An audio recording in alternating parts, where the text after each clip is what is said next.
Welcome back to Broncos Country Tonight, joined by inside linebacker Todd Davis. Todd, how are you today, man? Feeling great. Thanks for joining us. You know, Kareem Jackson was talking about OTAs a little while back and how he kind of preferred a little bit of the virtual setup that's been going on. What do you think about that so far? Yeah, I like it. I think it gives us time to have, some one-on-one time with our coaches. I think that I wouldn't mind it going forward, definitely. I think it's a good mix of being there in the meetings, but then also being able to have a little bit more free time to yourself. What advice would you give to the incoming rookies with this process? Obviously, it's a little bit different this year with learning the virtual instead of being hands-on, involved and together. What advice would you give the guys first stepping into this to make sure they don't lose their way along the way? Yeah, I would definitely tell them, stay in your playbook. It's going to be hard. It's hardest for them not having a coach there with them and really being able to go through things at practice. But stay in your playbook and then get with a veteran. A lot of the veterans on our team know the playbook, know our assignment. So if you have any questions, you have older guys to, pull on and tug on and lean on, and we're definitely here for you. Speaking of being a vet, how has off-season training changed for you over the years as you get ready for the season? I think it's changed a lot. I think as a young player, I didn't really know my body or know what my body needed to be ready for the season. But as I get older in the game, I feel like I know exactly how to get my body ready for, all 16 games and even the postseason, how to really condition right and do the things I need for my body to really be at its peak.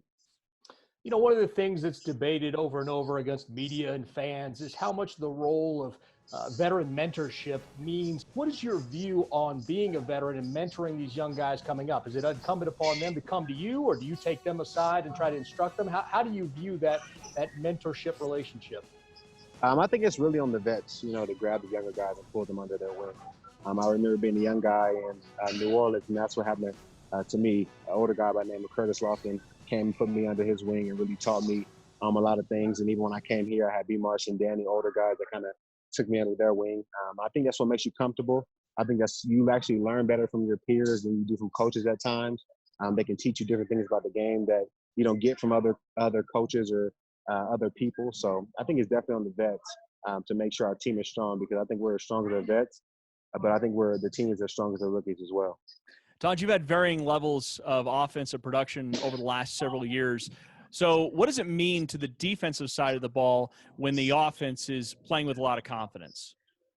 Oh, it's exciting for us. I think when the offense is playing with confidence and really scoring and moving the ball, it puts opposing offenses in a bind. If you have to sit right there and throw the ball, I think you tap into what may be the best part of our defense with our outside rushers and our rushers up front.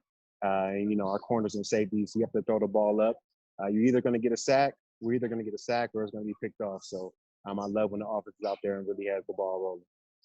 Do you think that an offense that is playing better and scoring more points makes it gives you guys more opportunities to generate those turnovers? It allows you to sit back and not feel as pressed to make sure that they don't score points. Maybe you could take more chances on the ball? Absolutely. Not only that, but I feel like it makes the other offense have to take more chances. I feel like people may force throws and try and put balls where they necessarily wouldn't, but if they're behind, they're trying to make something happen, trying to make something go. And I think that puts us in a good position to really make some big plays.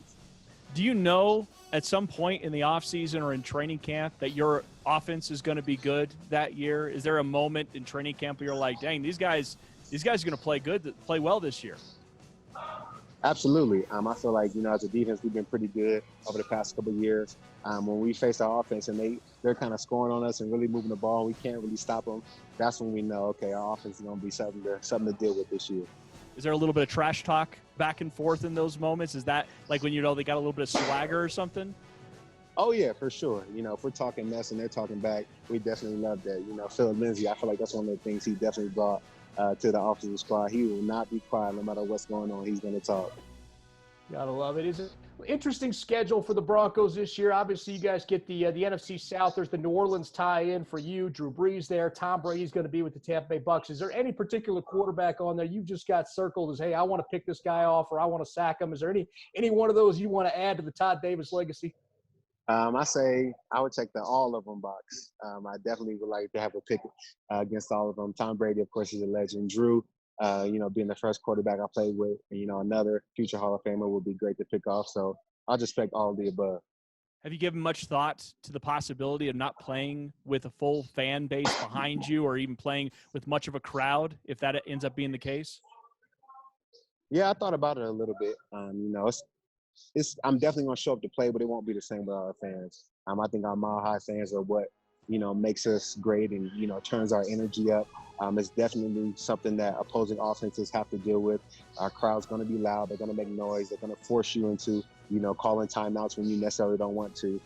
So I hope we have the fans, in the stadium, because we definitely need them. Yeah, it's tough to lose that kind of home field advantage without having the home crowd behind you. What are you guys going to do to compensate for that? I don't know. I've been hearing different things about like fake noise or white noise in the background that we could play. But hopefully they figure something out to give us that advantage.